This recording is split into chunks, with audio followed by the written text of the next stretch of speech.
Hi, everyone. This is Logan Hertz with Hazeltine LLC. We are continuing our interview series with very experienced financial professionals in the business, and we are very pleased to have with us today Mr. Don Warnke. Don is the owner and principal of Westside Advisors. He has 34 years of experience in the business. He's a lifetime member of the Million Dollar Roundtable, and we're very happy to have him with us today. Don, how are you doing, my friend? I'm doing well. Appreciate you having me. Thank you so much for being here. So I want to start with the same question I pretty much start with everyone, which is the why. Why are you in the business? What got you here? Why do you do what you do? Hmm. That's a broad question. So why I'm in the business? I absolutely love. Well, I'll say this. My kids, I told them all to try to find something they love because I worked in a job for 7 or 8 years right after I got out of high school, hated it. Kind of probably your atypical person. It pays the bills. It's not what I want to do, but it keeps me afloat and keeps me from starving. And I've been for 34 years, as you said, in the insurance and the financial service business. And every day for me, every afternoon is like Christmas Eve. What I've got going the next day, the people that I'm going to see, because the seeing the light bulb go off and the impact, we primarily work in the retirement income space and strategies revolving around trying to mitigate and minimize taxes. And when you see the person get it, and then they see the power of what they can do compared to maybe where they are, and they're not that far off. It's just a matter of shifting their thinking. I get a charge out of that. And as far as getting in the business, uh, I always knew I love to communicate. I love to talk to people. I love to learn. So I cut my teeth really on the insurance side of things. If you think about financial services, really there's two camps. There's the insurance camp, and then there's the investment camp. And generally speaking, when somebody comes in, whichever side they come in on, that tends to be where they drive a stake in the ground and they say, this is what everybody needs to do. So for example, as I grew in the business and tried to learn and went to conferences, I would go to a conference that was primarily focused on insurance. And the person in there that was the expert would be talking about, man, nobody should be in the markets. There's no value there. There's too much risk. You need to be in insurance, which is technically based on actuarial science. On the other hand, I could go 6 months later to a conference that was focused on investments and investment planning. And that particular expert would have me, when I walked out of there, believing, boy, because he would be saying, or she would be saying, insurance isn't giving you enough return. You need to have all your money in your market and as minimum as possible going towards the expense of insurance. And I would walk out of that conference saying, wow, that makes all the sense in the world. And after doing this a few times, I came to the realization that, wait a minute, each of these tools has a specific objective that it's supposed to do. And if we combine them together, then we create synergy, or we create an outcome that's greater than the sum of its parts. So now all of a sudden we've got something, let's say, for example, like the stepchild of permanent life insurance, as some in the financial industry would tell you, that is there just doing its job, doing what it's there to do. And then we've got investments that are doing what they're supposed to do. And when we combine those pieces together, the interesting thing is when we start looking out at somebody's where they're going to be, because it's all projections, so when we take and we extrapolate out, making certain assumptions, what somebody might have as a cash flow perspective, when we incorporate actuarial science, in most cases, their income will increase 40 to 50%. It's not uncommon with the same amount of dollars going in. So in my mind, I'm thinking, why wouldn't everybody do this? Everybody, that's their whole goal is,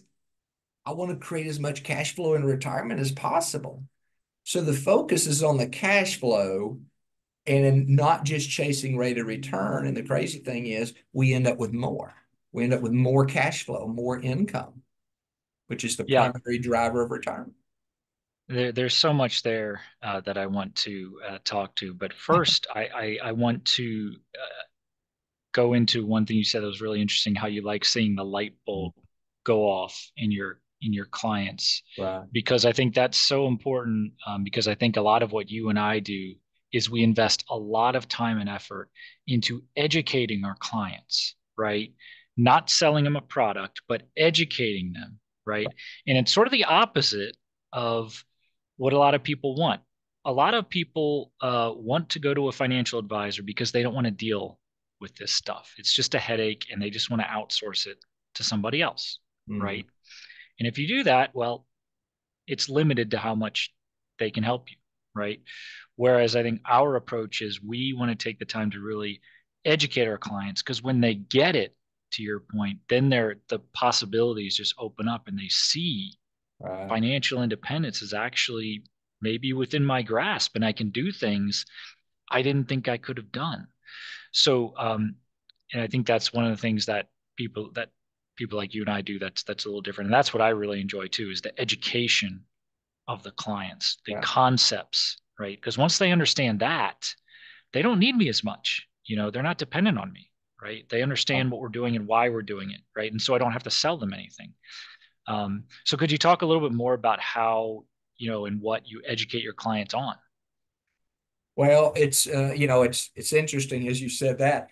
I like to say, or once somebody has seen the potential outcome of incorporating actuarial science, combining actuarial and investment science, they can't unsee it. So, it's they may choose not to do anything because I'm in the same boat as you. I'm not here to convince somebody of something.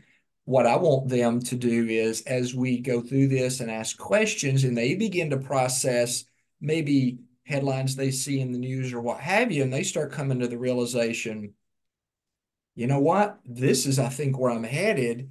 And I didn't realize that. That's not where I want to go. And then they now start wanting to research and find alternatives or options or things, that they can do. And I apologize. I've veered off. Now, what specifically was your question, or you wanted like? Well, yeah, I was talking about, what is it that you want to educate your clients on? What is that light bulb moment you want them to have? Well, I want them to understand that it's less about rate of return and more about where your money is. It's where your money is positioned when it comes to cash flow and those kind of things is just as important, if not more important, than rate of return. And um, that's so outside of what we've been taught. We've been taught maximize our retirement accounts, um, try to maximize rate of return because the natural assumption is, well, the bigger the pile of money is, the more income I'll have in retirement. I don't even think they think that far ahead. They You just think, know, they just think, oh, it's a bigger number, so it's better. well, bigger Well, numbers wait, better, of course. Yeah. So well, hold on. yeah, you would Yeah, naturally yeah. assume that. But the key is if if you've got an account, let's just say, for example, if you've got an account that because of its makeup, maybe your maximum distribution is 3 to 4%, and you've got another account that can get you a maximum distribution of 7 or 8%, well, doesn't it reason that you don't have to have as much in that account that'll get 7 or 8 to Yep. match the income? And then that's not even talking about tax positioning and things of that nature. So again, it's almost sort of uneducating or allowing people to begin to finish their thought. I tell people that all the time. We're talking about mortgages and what kind of mortgage they should have. I say, look, you're going to hear financial entertainers tell you, for example, nobody should have a 30-year mortgage, everybody should have a 15-year mortgage, and they're going to tell you it's because it costs you less interest. But what they've done is they haven't finished the thought. So every time we do something, we need to finish the thought. What's the rest of the story, as Paul Harvey would have said? And we all know anybody that runs the numbers that if done properly, actually a 30-year mortgage will treat you better from a wealth accumulation perspective than a 15-year mortgage. And so, again, those kind of things that are so outside of what they've ever seen, in some cases kind of rock their world, and they have to sort of back up and absorb this and come to the realization maybe that, gosh, some of the things that I was thinking, I might need to change my thinking, you know. I love the way you said complete the thought, complete the sentence. Because one of the things I realize more and more is that it's all trade-offs, right? It's Sure. all trade-offs. So you're right. They'll say, well, here's this great benefit. Okay, but there's a flip side of that too. Or, oh no, you know, that's bad because there's this drawback. And it's like, okay, but there's probably some benefit that comes with that, Sure. right? I don't assume that people are stupid, right? Right. Because someone who talks about a 30-year mortgage or a 15-year mortgage, what they're saying is everyone who takes out a 30-year mortgage is stupid. Right. I'm like, well, then why does the product even exist? Exactly. If it's such a crummy product, why does anyone use it? Right? And Yeah. so it's helping people, to your point, to see the full picture and understand there are always trade-offs, Right. right? And we want to design a solution for you. And so my clients are educated on the trade-offs that they're actually making, whatever decision they make. They know the trade-offs that they're making. Yeah, I think one of the big disservices that's done in the industry as a whole is, make sure I get my terms right. So you've got deductive reasoning and you have inductive reasoning. Now, inductive reasoning, if you were ever trained in the hard sciences, in engineering or any kind of hard sciences, they do inductive reasoning, which means they have an idea of what an outcome might be, and then they put their liquids in, and they put the heat on it, and they start the spinning table spinning. Well, then they see what the outcome is. Well, then they'll come back and they'll change one thing. Maybe they change the spin rate, or maybe they change the heat on the glass, and they'll see, did that improve? Did that create a positive, a better outcome, or a negative outcome? They don't begin with the end in mind that this is where we're going to get. When you do deductive reasoning, which is unfortunately what a lot of planners do, is they say, well, how much do you want retirement? Oh, you want that much? Okay. Well, then how much are you going to put back? You going to put this? Okay, well, if we get this rate of return, we'll get you there. So they begin with what the end result of where you want to be is, and then they make deductions about, okay, well, if we can get this and we can get that, we'll get you there. Now we have no idea whether they'll be able to get that. And to me, that's an indictment on our industry that we allow people to just wander along down that path thinking that they actually have a plan. And in reality, when you look at it compared to the way most research is done, it's like the exact opposite. We pick where Yeah. we want to be, and then we pick the numbers. Okay, we'll get you this return, and we'll do this right here and do that, and then you'll be there. Mm. Well, first of all, how often does that actually happen? If common planning was effective, it would be common to see people be financially sound when they get to retirement. But it is not common. We know that with the statistics. It's just it's sad, where we are as far as people nearing retirement and where they are financially. Yep. And I like what you said multiple times. It's one of my soapbox moments too, is explaining why return on investment, at the very least, it's a limited metric, right? There's Yeah, so many assumptions behind it, exactly. right? Um, and so, yeah, I'm going to now say I want this much money, and from that, I'm going to reverse engineer. Here's the Yeah, return we need to get, and exactly. there are no guarantees on any of that, right? There Mhm. are no guarantees. How are we going to get that return? Well, we're just going to hope for the best. I mean, Right. yeah, there's some strategy, there's some thought process behind it, but there's no guarantees, right? Right. Um, so it's all probability, right? It's all based on probability, right? And to your point, I don't care what phase of life you're in. It's not about return on investment. It's about cash flow. Yeah. How much money do I have flowing to me and how much money is flowing away from me? And the more I can optimize that ratio, the better off I'm going to be, right? And so if I build up this huge nest egg inside of a vehicle where my use of it is highly restricted and it's all subject to market risk, plus taxation risk, plus counterparty risk, Right. something one people don't think about. Who's the custodian of those assets? Are they trustworthy, right? Um, you know, what does that number mean, right? So people like to throw out numbers because they think it sounds definitive, like here's the number, right? Of course, those numbers always end up never jiving with reality.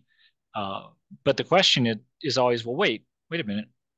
What assumptions go behind those numbers? Because there's always an assumption behind. There has to be. If we're going to do predictive analytics, in predicting the future, we have to make assumptions because nobody knows the future, right? So we're just going to assume some rate of return in the market. Mm. Well, then what are those numbers worth, right? If I'm going to assume a 14% rate of return every year, I mean, it's not hard to make the numbers look good, right? But Absolutely. but what are those numbers worth? And then the interpretation of those numbers to your point, because the number on the page might not equate to what you really have when you consider taxes, when you consider fees, when you consider liquidity, when you consider how much income can I actually get out of it, when you consider the risk factor, when you consider health risks, right? That number on the page doesn't protect you against long-term care or death or a critical illness, right? Well, Whereas yeah. other vehicles could, right? Yeah, any plan, if you think about it, any plan you put together, you're correct, has to have assumptions. So whether we do inductive or deductive reasoning, we don't know whether the final outcome is going to be where we thought it might be. But the difference is if we do deductive reasoning. For example, I'll give you a perfect example in this. So let's say we're combining, let's say we're somebody, all they're doing is buy and term and invest in the difference. Okay. And we do some inductive reasoning where they take the same amount of cash flow, but they create a combination between the two, between the actuarial science and the investment science, that ultimately says if we put the same amount in and we make the same assumptions, we've simply introduced permanent life insurance into the conversation with the same assumptions, we end up with a better result. Okay, that's one scenario where no matter what the end result is, we know we are making the best moves that are going to maximize the end result wherever that end result ends up, you know. Mm-hmm. And, Mm-hmm. and so if we're putting the right pieces in place, we don't know what the ultimate rate of return will be or any of that, but regardless of what it is, we will end up with the maximum efficient position. Now, it also requires us to monitor it regularly. None of this stuff is set it and forget it. You know, there's a well-known person in the industry, Bob Castellone, that always said, basically, your financial plan can be perfect for 1 year. So you need, if you're 30 years from retirement, you need 30 consecutive successful each year. You look at it, see what the rates of return were compared to what you were thinking. Maybe you need to make a little tweak or adjust in combining these two pieces.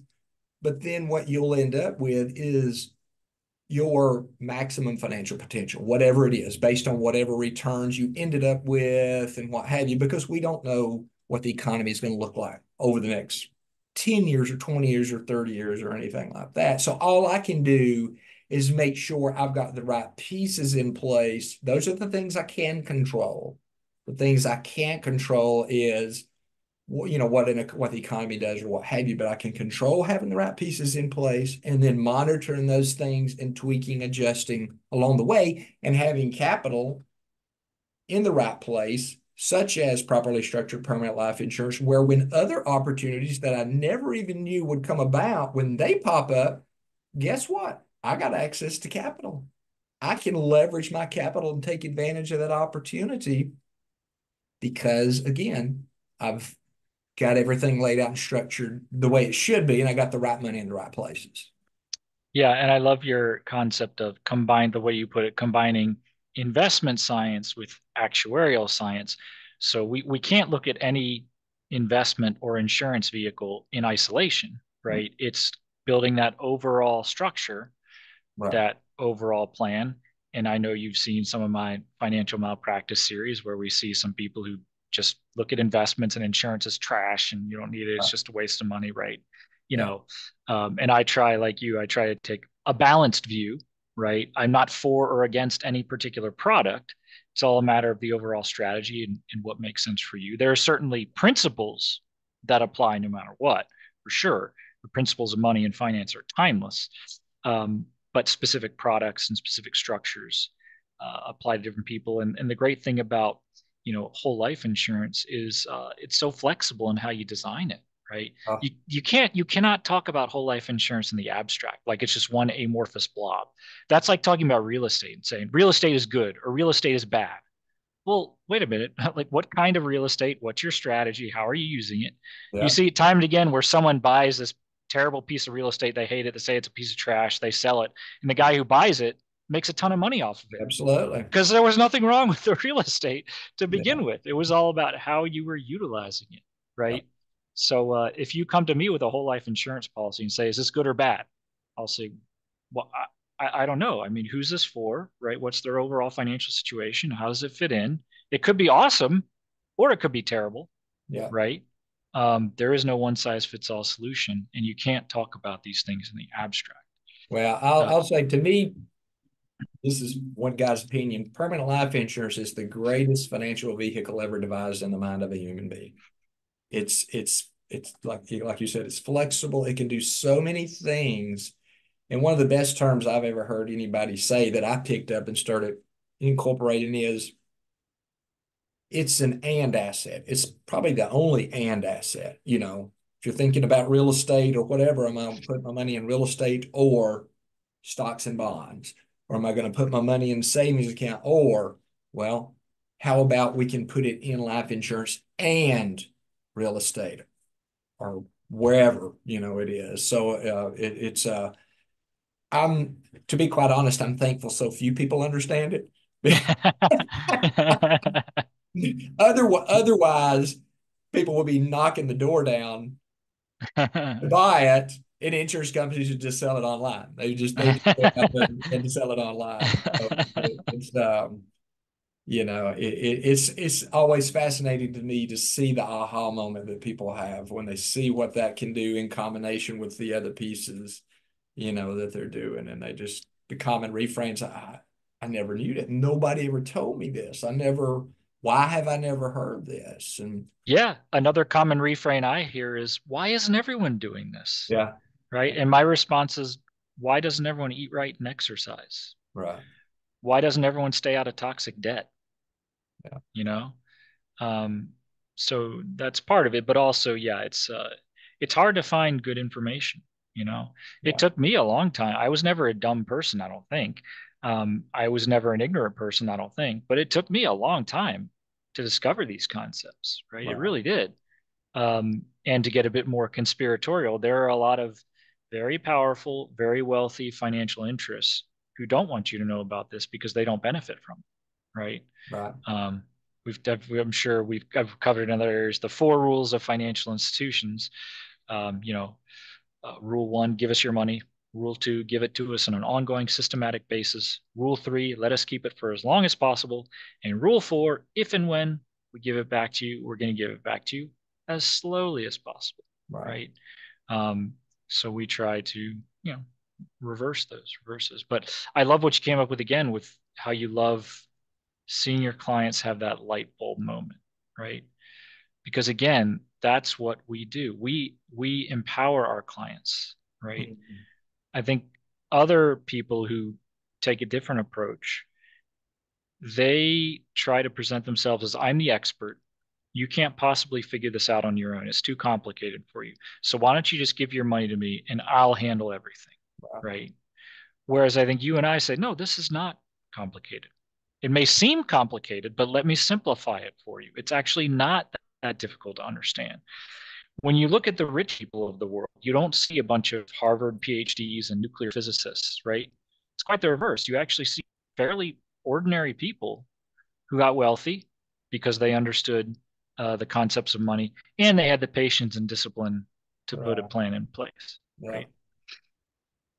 So it's that education. I love that. I love that. So yeah. So in closing, Don, is there any closing thoughts you want to leave our audience with? The only thing I guess I would say is be curious when it comes to really anything. But in my world, it's be curious really about financial matters, and that kind of thing. And if somebody tells you you should never do X or Y, you probably need to dig into it. There's probably something going on there. If it's available, then I want to at least know where I can make an informed decision as to whether I should or should not do X or Y. Yep. Well said. Well said. Okay, Don, thank you so much for your time. We greatly appreciate it. I'm sure we'll do this again in the future. Thank you so much. Thank you, sir. Have a great day.